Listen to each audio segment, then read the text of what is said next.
প্রিয় শিক্ষার্থীবৃন্দ, আসসালামু আলাইকুম। আস্থা এমপি অনলাইন স্কুলে তোমাদের সবাইকে স্বাগতম।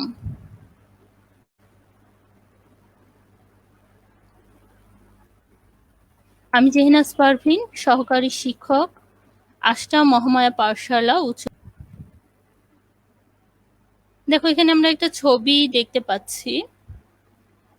ছবিটাতে আমরা কি দেখতে পাচ্ছি, যে একটি পরিবার একত্রিত হয়ে আছে, খুব সুন্দরভাবে একত্রিত হয়ে আছে, এবং এটাকে বলা যায় যে পারিবারিক বন্ধন।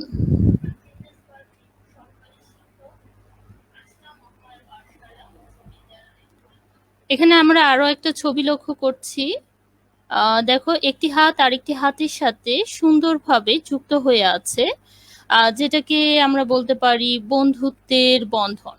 তার মানে কি, বন্ধনটা মানে একজন আরেকজনের সাথে সুন্দরভাবে যুক্ত হয়ে থাকা, এটাকে আমরা বুঝতে পারছি। তাহলে যেহেতু আমরা এখন রসায়ন ক্লাসে আছি, তাহলে আমরা বলতে পারি যে অণুতে পরমাণু সমূহের যে বন্ধন তাকে কি বলে। আর আমরা অণু এবং পরমাণু সমূহ সম্পর্কে ধারণা পেয়েছি। তো অণু পরমাণু সমূহের মধ্যে যে বন্ধন, সেই বন্ধনকে কি বলছি? রাসায়নিক বন্ধন।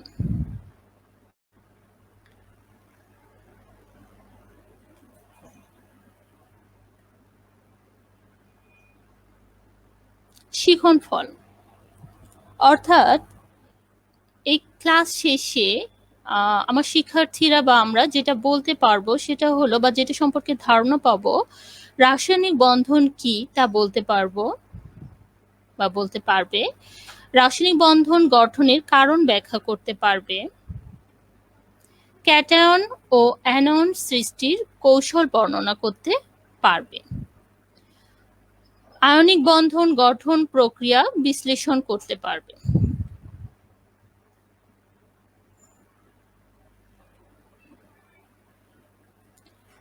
নিচের সমীকরণগুলো আমরা একটু লক্ষ্য করি। এখানে আমরা দুইটা মৌল দেখতে পাচ্ছি, একটা হলো সোডিয়াম আর একটা হলো ক্লোরিন। তো সোডিয়াম আর ক্লোরিন যুক্ত হয়ে কি তৈরি করছে? সোডিয়াম ক্লোরাইড, যেটাকে আমরা লবণ হিসেবে জানি। তাহলে আমরা যে লবণটা দেখি, সেই লবণটার মধ্যে কি কি আছে? প্রত্যেকটা লবণের দানার মধ্যে সোডিয়াম আর ক্লোরিন যুক্ত অবস্থায় আছে। দেখো, নিচের বিক্রিয়াটার দিকে আমরা যদি একটু খেয়াল করি, তাহলে দেখো এখানে সোডিয়াম একটা মৌল, ক্লোরিন দুইটা মৌল, কিন্তু দুইটা মৌল আবার সুন্দরভাবে যুক্ত হয়ে আছে। তাহলে ক্লোরিন সোডিয়াম যুক্ত হয়ে সোডিয়াম ক্লোরাইড গঠন করছে। তো সোডিয়াম ক্লোরাইডের মধ্যে এটা কিন্তু একটা যৌগ আর এটা একটা মৌল। তো আমরা কি দেখলাম? দুইটা মৌলর মধ্যেও একটা বন্ধন বিদ্যমান, আবার যৌগের মধ্যেই এই যে দুইটা পরমাণু, এই পরমাণুর মধ্যে একটি বন্ধন বিদ্যমান আছে। এটাও একটা রাসায়নিক বন্ধন, এটাও একটা রাসায়নিক বন্ধন। তাহলে আমরা যদি রাসায়নিক বন্ধনের সংজ্ঞাটা দিতে চাই, তাহলে আমরা কি বলতে পারি? তার আগে আমরা যদি তোমাদেরকে বলি যে আমি যে বললাম যে দুইটা মৌল এবং দুইটা যৌগের মধ্যে বন্ধন, তাহলে রাসায়নিক বন্ধনটা কি আসলে বা কাকে বলে?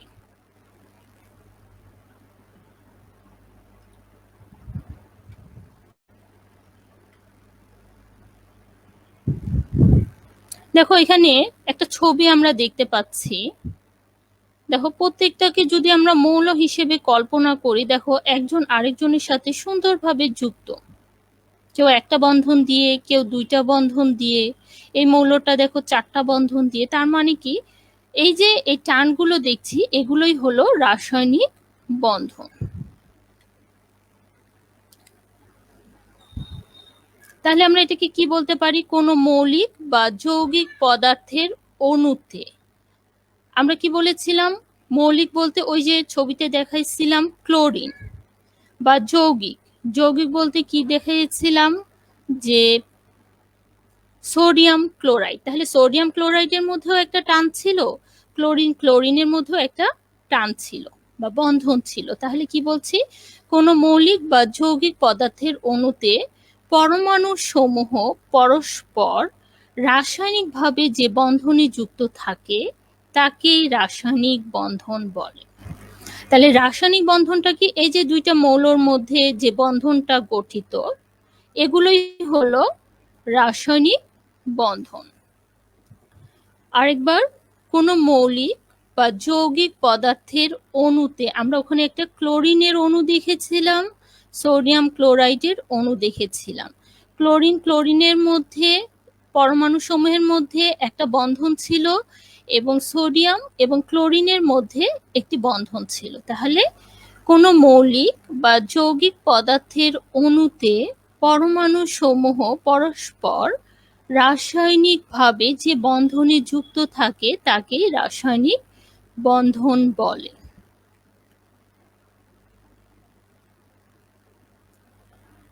এখন এই রাসায়নিক বন্ধন, দুইটা মৌল যে যুক্ত হবে, এটা কিসের উপর নির্ভর করে তারা যুক্ত হয়, সেটা হলো ইলেকট্রন বিন্যাস।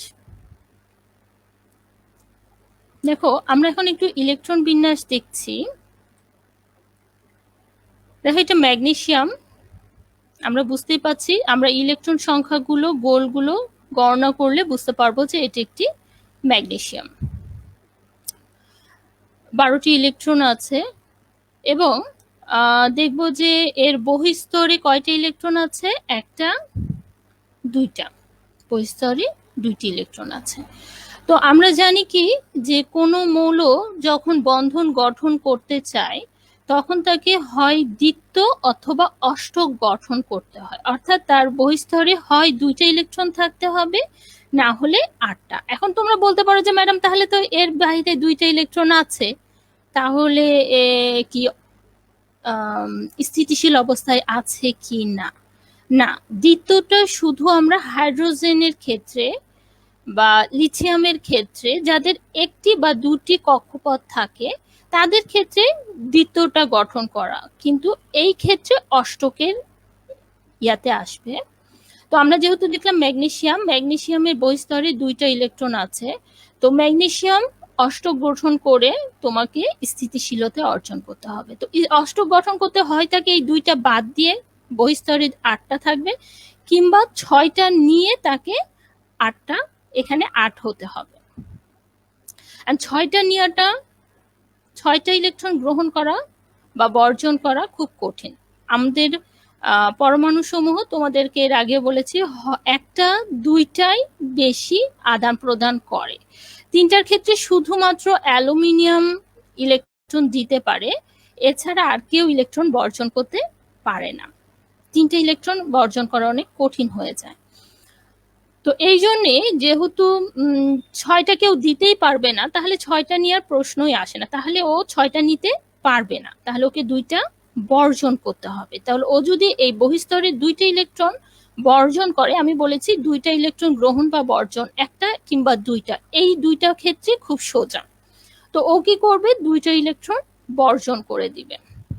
দেখো, বহিঃস্তর থেকে 2টা ইলেকট্রন চলে গেল, বহিঃস্তরে যেহেতু আর কোনো ইলেকট্রন নাই সেহেতু ওটা বাদ হয়ে ও কোন নিষ্ক্রিয় গ্যাসের ইলেকট্রন বিন্যাস অর্জন করলো, নিয়ন 2, 8। তাহলে ম্যাগনেসিয়াম যখন কোনো রাসায়নিক বন্ধন গঠন করতে চায় তাহলে সে কি করবে, 2টা ইলেকট্রন সবসময় বর্জন করবে। তাহলে ও ম্যাগনেসিয়াম তেমনই একটি মৌলের সাথে যুক্ত হতে পারবে যে তার এই 2টা ইলেকট্রন নিতে পারবে। আবার বলছি, ম্যাগনেসিয়াম সেই যৌগের সাথে, মৌলের সাথে যুক্ত হতে পারবে যেখানে ম্যাগনেসিয়াম এই 2টি ইলেকট্রন, ম্যাগনেসিয়ামের এই 2টি ইলেকট্রন কেউ নিতে পারবে।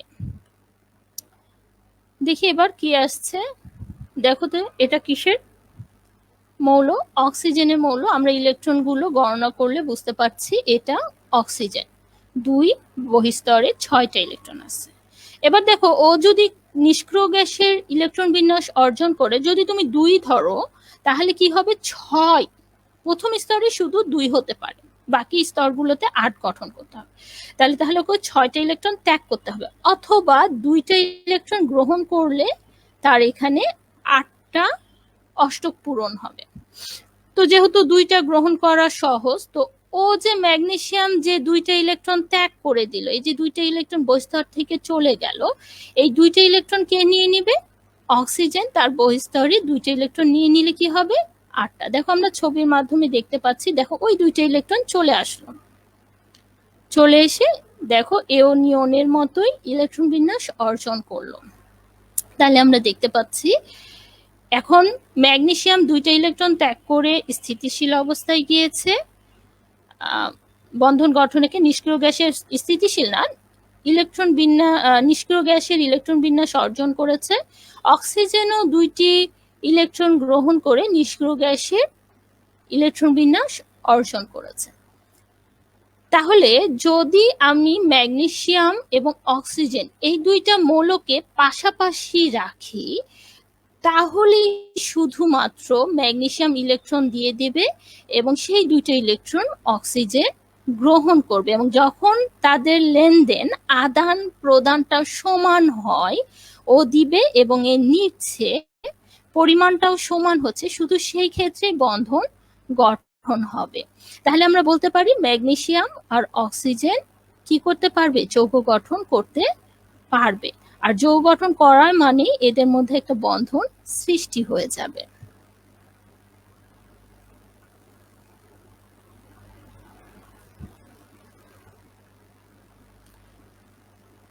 তাহলে তোমরা রাসায়নিক বন্ধন গঠনের কারণ ব্যাখ্যা করো। যদি তোমাদের এটা একটা কাজ, জোড়াই কাজ দেওয়া হয়, যে যেহেতু এটা নতুন অধ্যায় তোমরা পারবে না, সেক্ষেত্রে তোমাদেরকে এই কাজটা দেওয়াই যেতে পারে যে রাসায়নিক বন্ধন গঠনের কারণ, কখন রাসায়নিক বন্ধন গঠন হচ্ছে বা কিভাবে হচ্ছে, কেন হচ্ছে। দেখো আমরা একটু এটাকে ব্যাখ্যা করার চেষ্টা করি।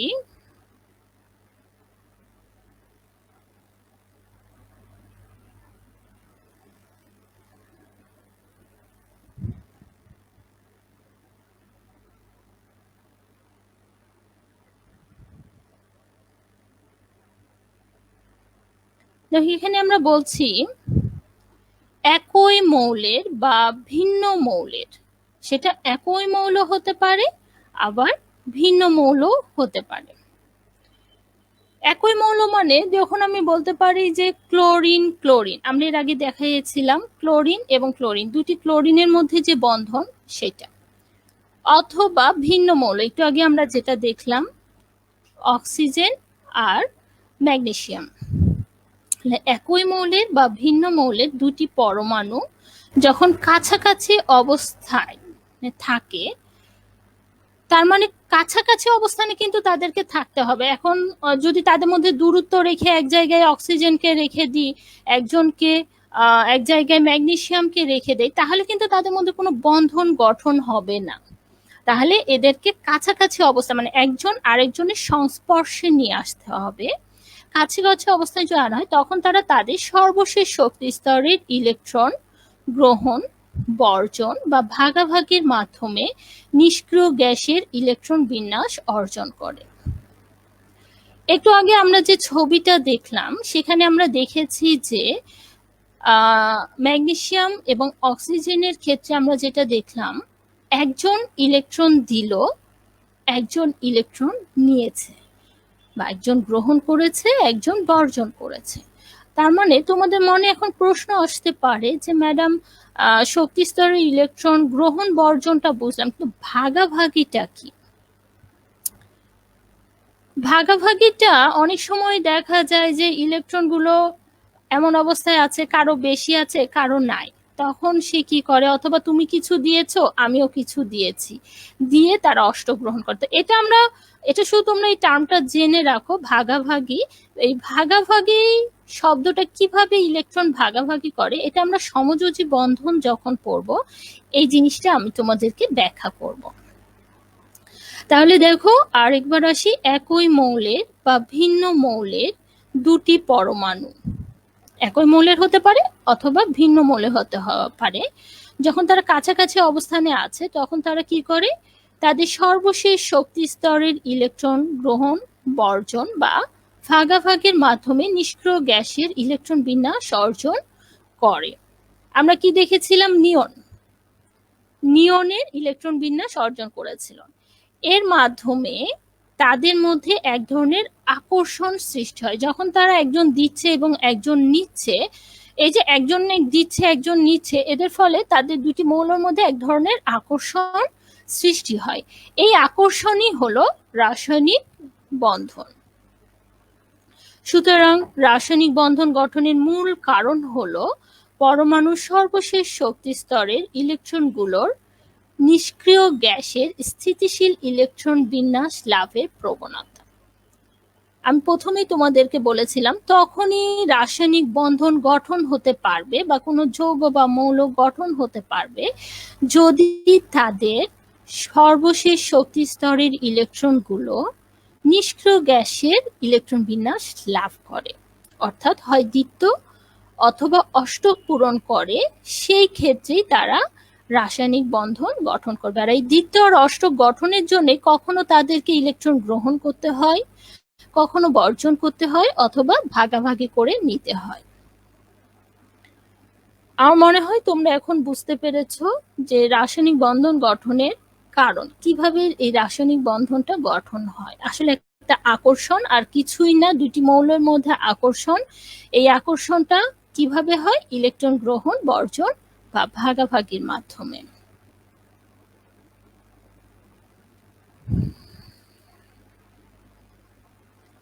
মৌলটা দেখো সোডিয়াম। তাহলে তোমাদের এখন কি মনে হচ্ছে? এটা যদি বন্ধন গঠন করতে হয় তাহলে একে কি করতে হবে? ইলেকট্রন গ্রহণ করতে হবে না বর্জন করতে হবে? আমরা দেখছি এদের বহিস্তরে কয়টি ইলেকট্রন আছে? একটি, আর একটিও নাই, শুধু একটি ইলেকট্রন আছে। তাহলে আমরা খুব সহজেই বলতে পারি সোডিয়াম একটি ইলেকট্রন বর্জন করবে। চলে গেল। দেখো একটি ইলেকট্রন চলে যাওয়ার পর, বর্জন করার পর, সোডিয়ামের ইলেকট্রন বিন্যাস হলো 2-8। আচ্ছা আমাকে একটু বলো, একটু আগে যে ছবিটা আমরা দেখেছিলাম, এই ছবি, এই যে এই সোডিয়াম আর এই সোডিয়াম, দুইটা কি একই জিনিস ছিল? ওখানে 11টা, এখানে দেখো 11টা ইলেকট্রন, আর এখানে 10টা। তাহলে দুজনের নাম কি একই হওয়া যেতে পারে? এটাও সোডিয়াম, এটাও সোডিয়াম? না। যখন সোডিয়ামে 11টা ইলেকট্রন তখন সে সোডিয়াম, কিন্তু যদি সে একটা ইলেকট্রন বাদ দিয়ে দিয়েছে, ত্যাগ করেছে, বর্জন করেছে, যদিও সে সোডিয়ামই থাকছে, কিন্তু দেখো সোডিয়ামের উপরে আমি একটা ধনাত্মক চিহ্ন দিয়েছি। এই ধনাত্মক চিহ্ন দিয়ে বোঝানো হয় যে মৌলটিতে যতগুলো মাইনাস আসছে তার থেকে প্লাস একটা বেশি আছে। আরেকবার, এই মৌলটিতে, এই মৌল না, একটু আগে যে মৌলটা ছিল, দেখো খেয়াল করো, এইটাতে সোডিয়াম 11, এখানে যতগুলো প্লাস ছিল, প্লাসটা থাকে নিউক্লিয়াসে, ততগুলোই মাইনাস। আমরা জানি একটি মৌলে যতগুলো ধনাত্মক প্রোটন থাকে ততগুলোই ইলেকট্রন থাকে, প্রোটন ইলেকট্রনের সংখ্যা সমান থাকে। এটা একটি মৌল, তার মানে এখানেও যদি 11টা ইলেকট্রন থাকে তাহলে এখানে 11টা প্রোটনই আছে। আমি কিন্তু একটা ইলেকট্রন বর্জন করেছি, প্রোটন একটাও বর্জন করি নাই। তাহলে দেখো পরের ছবিটাই, একটা ইলেকট্রন যখন ত্যাগ করে দিয়েছি তখন 2-8, মানে আমার এর ভিতরে কিন্তু 11টা প্লাসই আছে, আমি প্লাস কিন্তু দেই নাই, কিন্তু মাইনাস আমার কয়টা হয়ে গেছে? 10টা। তাহলে 10টা থেকে এখানে 11টা, কয়টা প্লাস বেশি আছে? একটা প্লাস। এই জন্যে সোডিয়ামের উপরে ধনাত্মক। যদি 2টা বেশি থাকতো তো +2 দিতাম আমরা। তোমরা কি ক্লিয়ার হয়েছো জিনিসটা? ওকে, এবার আসি। তাহলে আমরা কি দেখলাম? সোডিয়াম একটা ইলেকট্রন বর্জন করে সোডিয়াম প্লাস পরিণত হলো। এটাকে কি বলে? এটাকে কি বলে? এই যে প্লাস, এখন এটাকে কি বলবো আমরা? দেখো ধনাত্মক আধানযুক্ত পরমাণুকে ক্যাটায়ন বলে। তাহলে এটা হলো ক্যাটায়ন। পরমাণুকে উপর যখন ধনাত্মক হয়ে যায় তখন এটা পরমাণু, ঠিক আছে, ধনাত্মক পরমাণুই হয়, কিন্তু ধনাত্মক পরমাণুর আবার একটা নিজস্ব নাম আছে যেটাকে আমরা ক্যাটায়ন বলি। তাহলে অনেক সময় কোশ্চেন আসে ক্যাটায়ন কি বা কাকে বলে। ধনাত্মক আধানযুক্ত পরমাণুকে ক্যাটায়ন বলে। আর তাহলে কারা ক্যাটায়ন? যারা ইলেকট্রন দিয়ে ত্যাগ করেছে তারাই ক্যাটায়ন হয়। ইলেকট্রন ত্যাগ করলেই সে প্লাসে পরিণত হবে এবং ধনাত্মক আধানযুক্ত ক্যাটায়ন বলবো সেটাকে।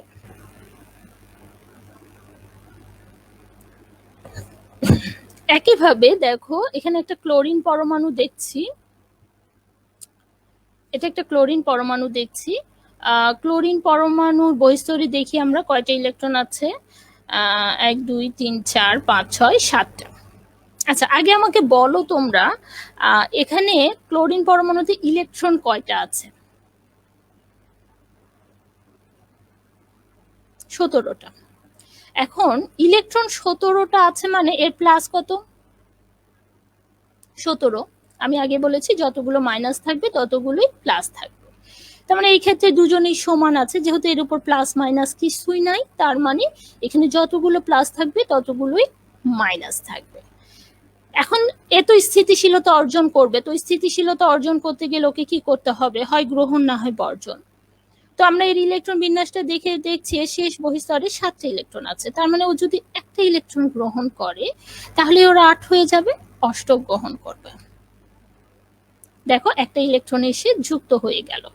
যখন একটা ইলেকট্রন এসে যুক্ত হয়ে গেল তখন এটাকে কি বলবো আমরা?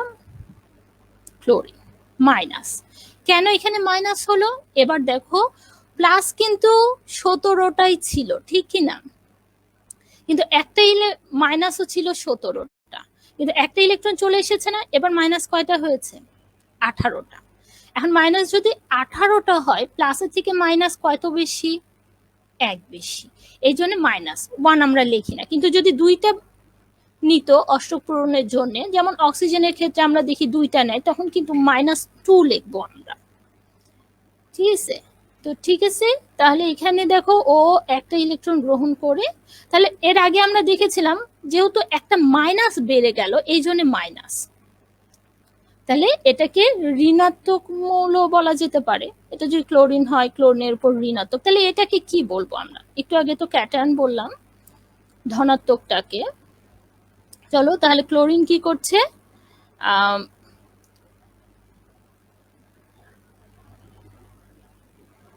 একটা ইলেকট্রন গ্রহণ করছে, একটা ইলেকট্রন চলে আসলো এখানে, এই যে কালো রঙের যে ইলেকট্রনটার মধ্যে, এই ইলেকট্রনটা চলে এসে ইলেকট্রন গ্রহণ করলো। একটা ইলেকট্রন গ্রহণ করলো, তাহলে ইলেকট্রন একটা বেড়ে গেল, এই জন্য মাইনাস দিয়ে দিল, এবং এটাকে আমরা বলছি ঋণাত্মক আধানযুক্ত পরমাণুকেই অ্যানায়ন বলে। ঋণাত্মক আধানযুক্ত পরমাণুকেই অ্যানায়ন বলে। তাহলে আমরা এখানে যেটা দেখেছি সেটা হলো যে বন্ধনটা কি, বন্ধন কেন হচ্ছে এটা তোমরা ব্যাখ্যা করতে পারবে। আর যেটা ক্যাটায়ন কি, অ্যানায়ন কি, ইলেকট্রন বিন্যাস কখন গ্রহণ করছে ইলেকট্রন, কখন বর্জন করছে। তোমাদের এটা দলীয় কাজ, বা যে কাজটা তোমরা করবে, ক্যাটায়ন সৃষ্টির কারণ বর্ণনা করো, যে কেন ক্যাটায়ন আর অ্যানায়ন সৃষ্টি হচ্ছে। আমরা দেখলাম না, কখনো প্লাস হচ্ছে, কখনো গ্রহণ করছে, কখনো বর্জন করছে। এটা কিন্তু তোমরা একটু চেষ্টা করলেই পারবে যে কেন কেন এই অ্যানায়ন আর ক্যাটায়ন সৃষ্টি হচ্ছে। আমরা একটু ব্যাখ্যা করি।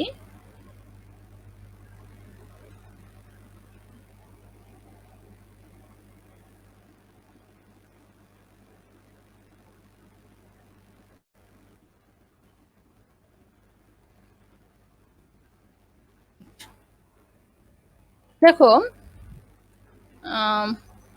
এখানে দুইটা নিষ্ক্রিয় গ্যাসের ইলেকট্রোবিন্যাস দিয়ে দিয়েছে, একটা হলো আর্গন, একটা হলো নিয়নে। তো এখানে ক্যালসিয়াম দিয়ে দিয়েছে, ক্যালসিয়ামের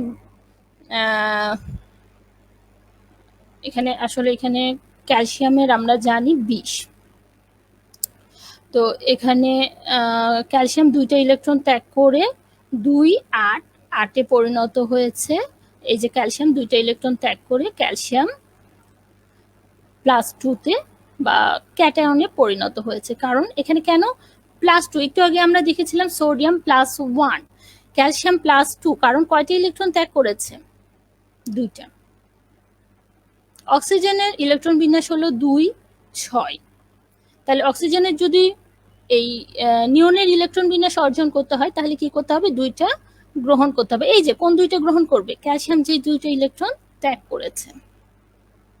এই দেখো, ক্যালসিয়াম অক্সিজেন 2টা ইলেকট্রন গ্রহণ করার পর কিসে পরিণত হয়েছে? অক্সিজেনে। এই যে আমি একটু আগে যে উদাহরণটা দিলাম যে অক্সিজেন 2টা ইলেকট্রন গ্রহণ করে, তাই অক্সিজেনের 2- হয়। তাহলে এ দেখো ক্যাটন তৈরি করছে আর এ অ্যানায়ন তৈরি করছে।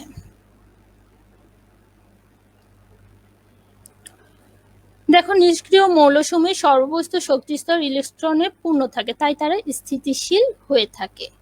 প্রত্যেক পরমাণু তার সর্ববহিস্থ শক্তিস্তর ইলেকট্রন পূর্ণ করে নিষ্ক্রিয় মৌলসমূহের মতো স্থিতিশীলতা অর্জন করতে চায়।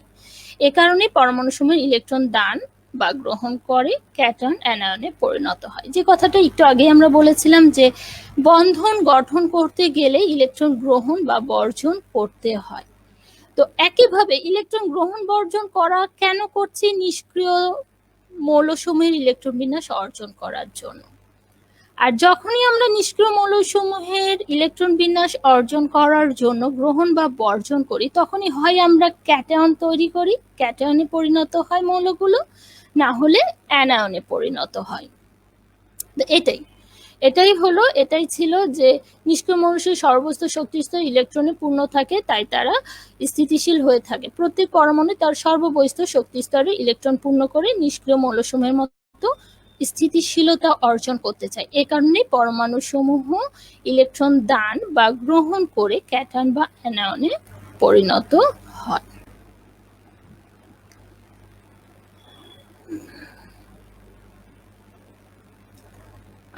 আয়নিক যৌগের বৈশিষ্ট্য সমূহ, আসলে এইটাই আয়নিক যৌগ। যখন ইলেকট্রন গ্রহণ বা বর্জন করে সেই ক্ষেত্রে এই যৌগটাই হয় আয়নিক যৌগ। তবে আয়নিক যৌগ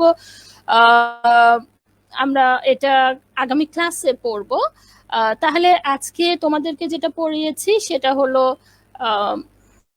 বন্ধন কি, রাসায়নিক বন্ধনটা কখন হচ্ছে, ইলেকট্রন বিন্যাস কখন বর্জন করছে, কখন গ্রহণ করছে, কখন ক্যাটায়ন সৃষ্টি করছে, কখন অ্যানায়ন সৃষ্টি করছে। আজকের ক্লাস এই পর্যন্তই। আবার তোমাদের সাথে আগামী ক্লাসে আমাদের দেখা হবে। আসসালামু আলাইকুম।